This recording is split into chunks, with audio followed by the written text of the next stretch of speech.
جب کوئی بندہ نماز میں سورہ فاتحہ پڑھتا ہے اس وقت اللہ تعالیٰ اس بندے سے کیا کہتا ہے، آپ یہ جان کر حیران ہو جائیں گے۔ یہ ویڈیو بہت ہی امپورٹنٹ ہے اور اس شخص کے لیے بہت زیادہ امپورٹنٹ ہے جو نمازی ہے، جو نماز کا پابند ہے، جو نماز پڑھنے والا ہے، کہ جب ہم کھڑے ہوتے ہیں اور اللہ اکبر کہہ کے نیت باندھتے ہیں اور نماز میں کھڑے ہو کر جو ہم پہلی سورت پڑھتے ہیں سورہ فاتحہ، الحمدللہ رب العالمین الرحمن الرحیم، اس وقت جو اللہ تعالیٰ اپنے بندے سے کہتا ہے وہ بڑا ہی دلچسپ ہے۔ بخاری شریف کے اندر حدیث موجود ہے، اللہ تبارک و تعالیٰ حدیث قدسی میں فرماتا ہے کہ یہ سورہ فاتحہ،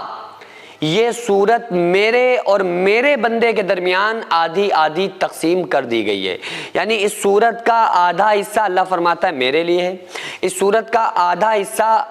میرے بندے کے لیے، یعنی اس سورت کے اندر 7 آیتیں ہیں نا، الحمدللہ رب العالمین 1 آیت، الرحمن الرحیم 2 آیتیں، مالک یوم الدین 3، ایاک نعبد و ایاک نستعین 4، اہدنا الصراط المستقیم 5، صراط الذین انعمت علیہم 6، غیر المغضوب علیہم ولا الضالین آمین، یہ 7 آیتیں ہیں سورت کے اندر۔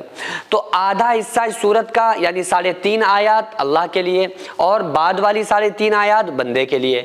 اب الحمدللہ رب العالمین الرحمن الرحیم مالک یوم الدین 3 آیات یہ اللہ کے لیے، اب بچی چوتھی آیت ایاک نعبد و ایاک نستعین، تو ایاک نعبد کا آدھا حصہ یعنی کہ ایاک نعبد یہاں تک یہ اللہ کے لیے، و ایاک نستعین سے لے کر ولا الضالین تک یہ حصہ بندے کے لیے۔ تو اللہ کیا فرماتا ہے کہ جب کوئی بندہ کھڑے ہو کر نماز میں سورہ فاتحہ پڑھتا ہے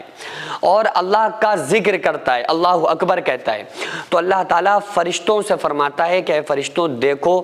تم گواہ ہو جاؤ، میرے بندے نے میری تسبیح بیان کی، میرے بندے نے میری تحلیل بیان کی، میرے بندے نے میری صفات کو بیان کیا، اور جو کچھ یہ میرا بندہ چاہتا ہے میں اس بندے کو عطا کرتا ہوں۔ یہ ہو سکتا ہے کہ مصلحت سے کچھ دیر ہو جائے یا اللہ تعالیٰ اس سے بھی بہتر کچھ دینے والا ہے، تو ظاہراً اس وقت ہمیں لگ رہا ہے کہ بھائی ہمیں تو کوئی چیز ایسی نہیں ملی،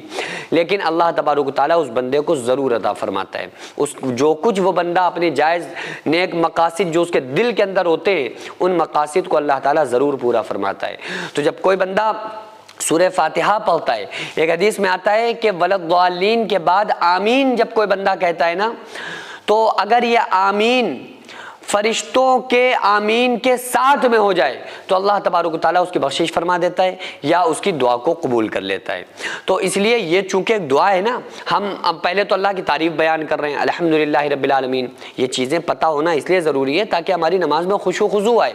ہم نماز پڑھتے ہوئے ہمیں عرصے گزر گئے لیکن ہماری نماز میں خشوع و خضوع نہیں، کیونکہ ہمیں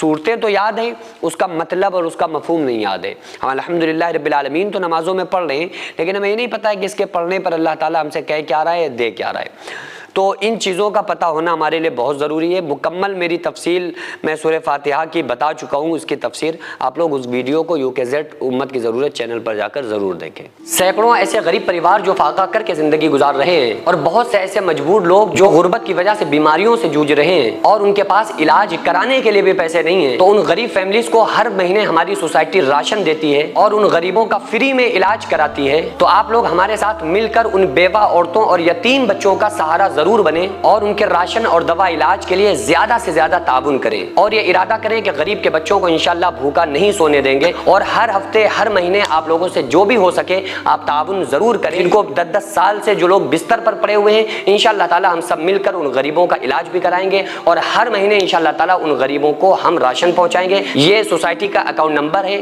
اور یہ اسکینر ہے، آپ لوگ اس اکاؤنٹ پر یا اس اسکینر کے ذریعے آپ غریب فیملیز کی ہیلپ کر سکتے ہیں۔